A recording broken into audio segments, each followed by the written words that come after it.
नमस्ते दोस्तों, मेरा नाम अक्षत है और बस मुझे सिर्फ कुछ मिनट दीजिए क्योंकि इन कुछ मिनटों में एक बहुत ही इंपॉर्टेंट सवाल डिकोड करने वाला हूँ। और वो क्वेश्चन है कि इस वक्त मार्केट में और इन्वेस्ट करें या सब कुछ बेच बाच कर निकल जाए। दोस्तों, इस वीडियो को एंड तक जरूर देखिएगा क्योंकि ये आपके इन्वेस्टमेंट डिसीजंस को इस वल्नरेबल मार्केट में एक सही डायरेक्शन दे सकता है।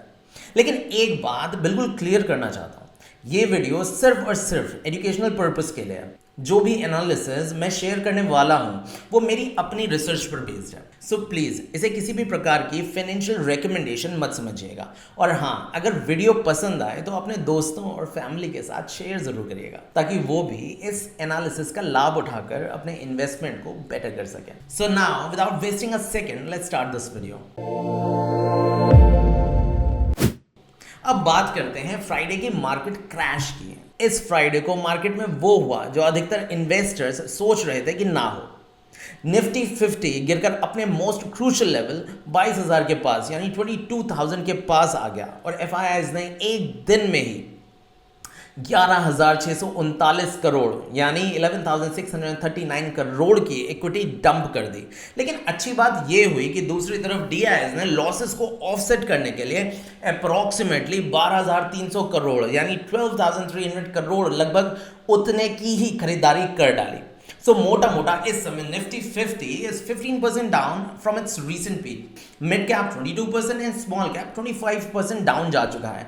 तो अब हर इन्वेस्टर के दिमाग में एक ही सवाल है, क्या मार्केट यहाँ से बॉटम बनाएगा या 22,000 का लेवल तोड़कर और नीचे चला जाएगा।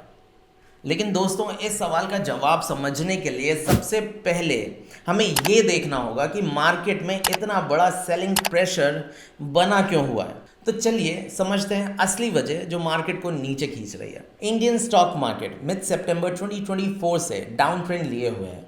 27 सितंबर 2024 को निफ्टी 50 अपने ऑल टाइम हाई 26,200 को क्रॉस कर गया। लेकिन मिड सितंबर में ही एक और इम्पॉर्टेंट ग्लोबल इवेंट हुआ। यूएस, जिसने 26 जुलाई 2023 के बाद अपने इंटरेस्ट रेट्स कट नहीं किए थे, उसने 2 साल बाद 18 सितंबर 2024 को अपने इंटरेस्ट रेट्स कट करे। दोस्तों, ट्रेडिशनली जब US federal reserve interest rate cut करता है तो यूएस के एसेट्स जैसे बॉन्ड्स और डॉलर कम अट्रैक्टिव हो जाते हैं। इसका सिंपल मतलब ये है कि इन्वेस्टर को वहाँ लो रिटर्न्स मिलने लगते हैं और वो ज़्यादा प्रॉफिटेबल अपॉर्चुनिटीज़ ढूंढने लगता है। और ऐसा ही हर बार होता है जब यूएस में रेट कट होते हैं तो फॉरेन कैपिटल इंडिया जैसे इमर्जिंग मार्केट में फ्लो करता है क्योंकि यहाँ हायर ग्रोथ और बेटर रिटर्न्स मिलते हैं। इसका सीधा इम्पैक्ट इंडियन स्टॉक मार्केट पर पड़ता है। ज़्यादा लिक्विडिटी आती है, शेयर प्राइसेस बढ़ते हैं और इंडाइसेस रैली करने लगते हैं। लेकिन सितंबर 2024 में जब फेड ने रेट्स कट किए तो इस बार उल्टा हुआ। Instead of investing more in India, FIIs यानी फॉरेन इंस्टीट्यूशनल इन्वेस्टर्स ने अपना पैसा वापस यूएस या दूसरे सेफर एसेट्स में शिफ्ट करना चालू कर दिया। तो ये अनयूजुअल ट्रेंड क्यों दिखा? इसके 2 मेजर रीजंस थे, ग्लोबल और डोमेस्टिक फैक्टर्स। पहले बात करते हैं ग्लोबल फैक्टर्स की, जिसमें पहला फैक्टर है यूएस बॉन्ड यील्ड्स। सो दोस्तों, नॉर्मली रेट कट के बाद यूएस बॉन्ड यील्ड्स गिरने चाहिए, लेकिन इस बार सितंबर 2024 में बॉन्ड यील्ड्स हाई रहे जो इन्वेस्टर्स के लिए अब भी अट्रैक्टिव बने रहे। उसके अलावा यूएस इकोनॉमी जिसमें स्लो डाउन एक्सपेक्टेड था, लेकिन it kept showing strength and it remain lucrative for investors. अब दूसरा फैक्टर बना geopolitical tension. Russia Ukraine war और मिडिल ईस्ट टेंशन की वजह से सेफ हेवन डिमांड बढ़ गई। मतलब जब global uncertainty like war type situations होती हैं जिनका अच्छा खासा सप्लाई चेन पर भी इम्पैक्ट होता है, उसे हेज करने के लिए इन्वेस्टर्स ज़्यादा सेफ इन्वेस्टमेंट्स ढूंढते हैं, जो कि बिगेस्ट इकोनॉमी होने की वजह से अमेरिका है। और वहीं के एसेट्स को इन्वेस्टर्स ने ज़्यादा प्रेफरेंस दिया। तो दोस्तों, ये तो था कुछ ग्लोबल फैक्टर्स जिनकी वजह से एफआईआईज ने इंडिया में सेल किया। अब आते हैं हमारे डोमेस्टिक फैक्टर्स पर। बट इन फैक्टर्स पर आने से पहले आते हैं एक छोटे से ब्रेनस्टॉर्म सेशन पर। कभी आपने सोचा है कि फॉरेन इन्वेस्टर्स इंडिया में इन्वेस्ट क्यों करते हैं? इसका एक सिंपल रीजन है हायर रिटर्न्स। अब सोचिए, आपके पास अप्रॉक्सीमेटली 1 करोड़ रुपए, तो आप उसे कैसे इन्वेस्ट करेंगे? अगर आप एक सीजन्ड इन्वेस्टर हैं तो मोस्ट प्रॉब्ली आपकी एक ये अप्रोच हो सकती है कि you would diversify your investment.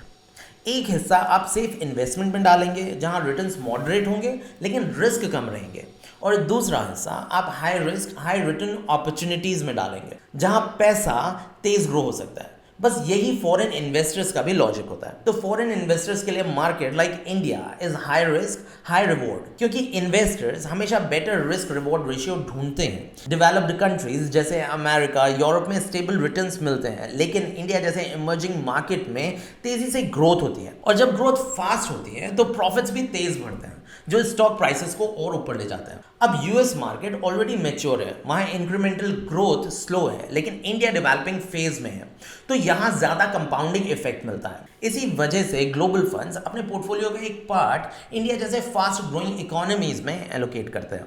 I hope friends now यहां तक ये क्लियर हो गया होगा। Now with your permission I will move forward. Now let's discuss the domestic reasons जिन्होंने एफआईआईज के नेगेटिव सेंटिमेंट को और एम्पलीफाई किया। इनमें सबसे पहला और मेजर रीजन है इंडियन स्टॉक्स की ओवर वैल्यूएशन, जिसमें एफआईआईज ने मोटी प्रॉफिट बुकिंग करी। 2022 से इंडियन इकोनॉमी लगभग 7 से 7.5% ऑन एन एवरेज की जीडीपी ग्रोथ से बढ़ रही थी। रशिया यूक्रेन जैसे वॉर टर्बुलेंस के बावजूद मार्केट लगातार अपना बुल रन कंटिन्यू रखे हुए थी। 27 सितंबर 2024 को मार्केट अपने हाईएस्ट 26,200 को पिकअप कर लेता है, और फिर मार्केट चालू होता है गिरना। हमारे पिछले 2 क्वार्टर्स के कॉर्पोरेट रिजल्ट्स एक्सपेक्टेशन से काफ़ी नीचे रहे, जिनकी वजह से कंपनीज अपने हाई वैल्यूएशंस जस्टिफाई नहीं कर पा रही थी, और ईपीएस यानी अर्निंग पर शेयर भी खराब कॉर्पोरेट रिजल्ट्स की वजह से डाउन हो गए थे, जिसकी वजह से पी मल्टीपल यानी price to earning ratio inflated हो गया, जो मार्केट के ओवर वैल्यूएशन को भी इंडिकेट करता है। तो मोटा मोटा ये समझिए इंडियन स्टॉक मार्केट का बुल रन एक हाई ग्रोथ स्टोरी के नैरेटिव पर भी टिका हुआ है, लेकिन जब एक्सपेक्टेशंस और रियल इकोनॉमिक परफॉर्मेंस के बीच गैप बड़ा हो गया तो मार्केट करेक्शन इनएविटेबल हो गया। पहले से ही प्रेडिक्शंस चल रहे थे कि इकोनॉमी स्लो डाउन हो रही है, कंजम्पशन डिमांड भी स्लो है, जिसका एक रीजन था बढ़ता इन्फ्लेशन, जो कि कुछ फैक्टर्स जैसे supply chain, monsoon failures, food price rise जैसे रीजंस की वजह से ग्रो कर रहा था। प्रीवियस क्वार्टर का जीडीपी ग्रोथ भी सिर्फ 5.4% तक रहा, जो इंडिया की हाई ग्रोथ नैरेटिव से मिसमैच करता है। ये एक स्ट्रॉन्ग इंडिकेटर था कि इकोनॉमी एक्सपेक्टेड ट्रेजेक्टरी पर नहीं चल रही। ये कुछ रीजंस थे जिनकी वजह से फॉरेन इन्वेस्टर्स ने इंडियन मार्केट से कैपिटल निकालना शुरू किया, जो मार्केट करेक्शन का एक बड़ा रीजन भी बना। फिर दोस्तों रहा सहा ट्रंप की टैरिफ पॉलिसी ने कंगाली में आटा गीला कर दिया। थोड़ा समझते हैं कि इन टैरिफ्स का स्टॉक मार्केट पर क्या फ़र्क पड़ता है, लेकिन उससे पहले क्विकली ये भी समझना ज़रूरी है कि टैरिफ्स होते क्या है। तो सोचिए आप एक मोबाइल फ़ोन खरीदने जा रहे हैं, अगर इंडिया में बनाया गया फ़ोन 20,000 रुपये का है और चाइना से इंपोर्ट होने वाला फ़ोन 18,000 रुपये का है, तो आप ही बताइए आप किसे प्रेफरेंस देंगे। ऑब्वियसली जो चीपर है, जो सस्ता है, उसे ही आप प्रेफरेंस देंगे, जिससे इंडियन मोबाइल मैन्युफैक्चरर के बिजनेस पर उसका इम्पैक्ट पड़ेगा, क्योंकि उनका प्रोडक्ट महंगा पड़ रहा है। गवर्नमेंट ये देखती है और डिसाइड करती है कि चाइना के फ़ोन्स पर 3,000 रुपये का टैरिफ या टैक्स लगा दिया जाए। टैरिफ लगने के बाद चाइना वाला फ़ोन जो कि 18,000 का था वो बढ़कर 21,000 रुपये का हो जाता है, मतलब 18 प्लस 3,000 इज इक्वल टू 21,000। लेकिन इंडियन फ़ोन 20,000 रुपये का ही रहता है। अब क्योंकि इंडियन मोबाइल ज़्यादा सस्ता है तो लोग उसे प्रेफरेंस देने लगते हैं। तो टैरिफ्स का एक मोटिव होता है कि डोमेस्टिक इंडस्ट्रीज को प्रोटेक्ट करना, ताकि लोग इंपोर्टेड माल लेने की जगह अपने देश का बना प्रोडक्ट खरीदें। अब recently American president Donald Trump ने चाइना, मैक्सिको और कनाडा पर हाई टैरिफ्स इंप्लीमेंट करने का अनाउंसमेंट कर दिया। अब क्योंकि टैरिफ्स के बढ़ने की खबर मार्केट्स में अनसर्टेनिटी बढ़ाती है, मतलब इन्वेस्टर्स कॉशियस हो जाते हैं इन्वेस्टर्स कॉशियस हो जाते हैं, जिससे मार्केट में वॉलेटिलिटी भी बढ़ती है।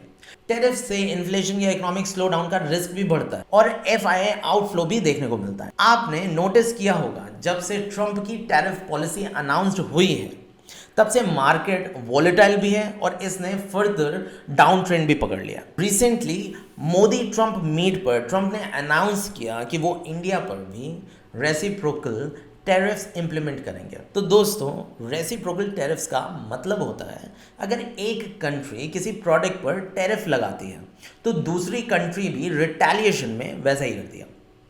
अब इसका इम्पैक्ट इंडिया के एक्सपोर्ट सेक्टर पर पड़ सकता है। जैसे स्टील, टेक्सटाइल या आईटी प्रोडक्ट्स पर टैरिफ बढ़ जाए तो उनका एक्सपोर्ट महंगा हो जाएगा और डिमांड गिरेगी। वैसे अमेरिका ने आपकी जानकारी के लिए स्टील एक्सपोर्ट पर 25% का टैरिफ लगाया। सो दोस्तों, I hope out of all this information आपको ये तो समझ में आया होगा मोटा मोटा कि मार्केट पर इतना प्रेशर क्यों है। मगर इसके ऑपोजिट क्या हमारे पास कोई पॉजिटिव न्यूज़ भी है जो कि बताती है कि market could bounce back? Well, पहला सबसे इंपॉर्टेंट पावर बूस्टिंग फैक्टर ये है कि मार्केट कोई पहली बार नहीं गिरा है जो कभी उठेगा नहीं। दूसरा फैक्टर है इंडिया की GDP growth. National statistic office के डेटा के अनुसार अक्टूबर दिसंबर 2024 क्वार्टर में जीडीपी 6.2% ग्रो हुई है। अकॉर्डिंग टू दिस रिपोर्ट, इस इंप्रूवमेंट के पीछे दो बड़े रीजंस हैं: गवर्नमेंट स्पेंडिंग का बढ़ना और कंज्यूमर स्पेंडिंग का इंप्रूव होना। इंफ्रास्ट्रक्चरल प्रोजेक्ट्स और पब्लिक इन्वेस्टमेंट में तेजी आने से इकोनॉमी में पैसा सर्कुलेट हो रहा है ऐसा लगता है, और लोगों की परचेजिंग पावर भी बढ़ रही है जो इकोनॉमिक मोमेंटम को और बूस्ट देने वाला है। दोस्तों, इस डेटा के सोर्स मैंने डिस्क्रिप्शन में मेंशन कर दिए हैं, अगर आप चाहें तो चेक कर सकते हैं। इंडियन रुपीस लगातार यूएसडी के अगेंस्ट वीक हो रहा है जो एक कंसर्न है। इसको स्टेबलाइज करने के लिए आरबीआई ने 28 फरवरी को एक बड़ा स्टेप उठाया और लिक्विडिटी को कंट्रोल करने के लिए 10 बिलियन यूएसडी का buy sell swap operation announce किया। सिंपल भाषा में कहें तो आरबीआई ने मार्केट में ज़्यादा यूएसडी सप्लाई कर दिया जिससे इंडियन रुपए की सप्लाई मार्केट से कम हो जाए और उसकी वैल्यू यूएसडी के कंपैरिजन में स्टेबल हो जाए। जब किसी चीज़ की सप्लाई कम होती है तो उसकी डिमांड और वैल्यू ऑटोमेटिकली बढ़ने लग जाती है, और यही मैकेनिज्म यहाँ भी काम करेगा। शॉर्ट टर्म में इसका इम्पैक्ट लिक्विडिटी क्रंच के रूप में बिजनेसेस और स्टॉक मार्केट पर दिख सकता है क्योंकि मार्केट में अवेलेबल कैश फ्लो थोड़ा टाइट हो सकता है, लेकिन लॉन्ग टर्म में ये स्टेप पॉजिटिव होने की उम्मीद है क्योंकि करेंसी स्टेबिलिटी से फॉरेन इन्वेस्टर्स का कॉन्फिडेंस बढ़ेगा, इन्फ्लेशन कंट्रोल में आएगा और ओवरऑल इकोनॉमिक ग्रोथ सस्टेन हो सकेगी। इसके अलावा आरबीआई ने फरवरी में रेपो रेट भी कट किए थे जो बिजनेसेस के लिए एक पॉजिटिव फैक्टर है। जब रेपो रेट कट होता है तो बैंक्स के लिए लोन्स सस्ता हो जाता है और इसका फायदा बिजनेसेस को मिलता है। कॉर्पोरेट लोन सस्ते होने का मतलब है कि कंपनीज के लिए एक्सपेंशंस और ऑपरेशंस मैनेज करना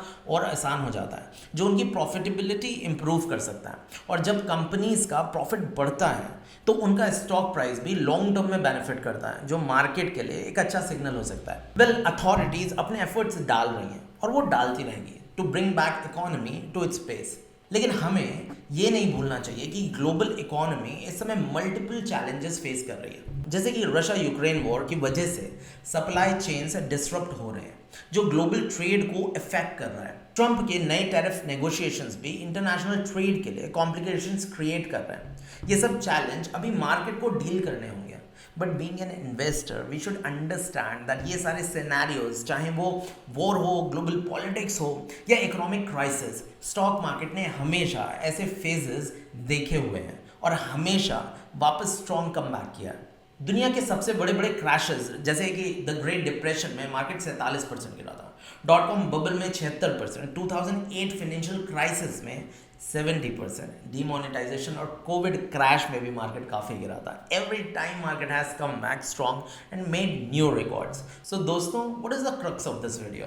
the crux of this video is, अगर आपने फंडामेंटली स्ट्रॉन्ग कंपनीज में इन्वेस्ट कर रखा है तो पैनिक सेलिंग मत करिएगा, और अगर आप सिप कर रहे हैं तो इस समय अपनी सिप्स बंद मत करिएगा क्योंकि मार्केट के गिरने पर ही आपका इन्वेस्टमेंट लोअर लेवल्स पर एवरेज आउट हो पाएगा जो लॉन्ग टर्म में आपको फायदा दे सकता है। बाकी ये कोई रिकमेंडेशन नहीं है, सिर्फ एक सजेशन है।